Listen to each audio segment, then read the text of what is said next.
ముఖ్యమంత్రి రేవంత్ రెడ్డి గారు ప్రతిష్టాత్మకంగా తీసుకున్నారు. ఇకపోతే బీఆర్ఎస్ కూడా అదే స్థాయిలో ప్రచారం కొనసాగిస్తుంది.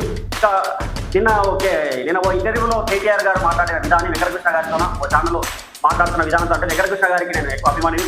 ఎందుకంటే వారి న్యూస్ స్కాన్ ఇతర ఛానల్లో పనిచేస్తున్నప్పటి నుంచి నేను చూశాను వారిని న్యూస్ స్కాన్లో మాట్లాడి. సో ఏదైనా అక్కడ జరిగిన ఇంటర్వ్యూలో కేటీఆర్ గారు కొన్ని ఆసక్తికరమైన అంశాలు తెలియజేశారు.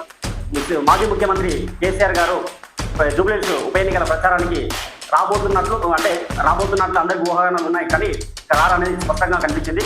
ఇక ఆయన ఆరోగ్య పరిస్థితి అదేవిధంగా ఇతర అంశాలతో ఆయన రెస్ట్ తీసుకున్నట్లు కనిపించింది. ఇక వార్తల్లోకి వెళ్దాం. అయితే మొత్తానికి ఆ ఇంటర్వ్యూలో జూబ్లీహిల్స్ ఎన్నికల ఫలితం కూడా స్పష్టంగా తెలిసిపోయింది.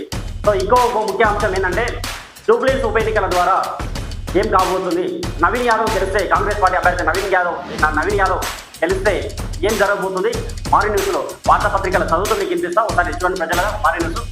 సో ముందుగా ఆంధ్రజ్యోతి, ఛత్తీస్గఢ్ సరిహద్దులో ఎన్కౌంటర్ 4 మావోయిస్టులు మృతి క్వశ్చన్ మార్క్తో ఆంధ్రజ్యోతి. ఛత్తీస్గఢ్ సరిహద్దులో ఎన్కౌంటర్ 4 మావోయిస్టులు మృతి అని చెప్పి క్వశ్చన్ మార్క్ వార్త. సో ఈ చీమలతో బతకడం నా వల్ల కాదు, లేఖ రాసి వివాహానికి బలపరిమరణం, చిన్నప్పటి నుంచి ఆమెకు చీమలంటే భయం, కౌన్సిలింగ్ ఇస్తున్న ఫలితం శూన్యం. సంగారెడ్డి జిల్లా అమీన్పూర్లో ఘటన. సో మొన్ననేమో కుటుంబం దగ్గర నుంచి బయటికి వచ్చారు, ప్రమాదాలతో చనిపోయారు. ఇక్కడ బతుకున్న వాళ్ళు కూడా ఈ చీమలతో బతకడం వల్ల కాదంటూ చనిపోయింది. సో డ్రగ్స్ ఓవర్ డోస్, యువకుడి మృతి.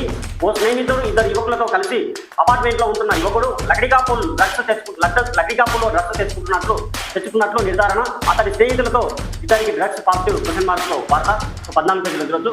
సురేష్ రైనా ధవన్ల ఆస్తులు జప్తు, ఇద్దరి ఆస్తుల విలువ 11.14 కోట్లు.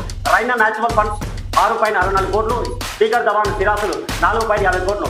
అక్రమ బెట్టింగ్ సైట్ ప్రమోషన్ కేసులో ఈడీ చర్య. 2వ పేజీలో ఎదురొచ్చు. సో ఎవరైనా వదిలిపెట్టద్దు బెట్టింగ్ యాప్లను ప్రోత్సహించేవారు.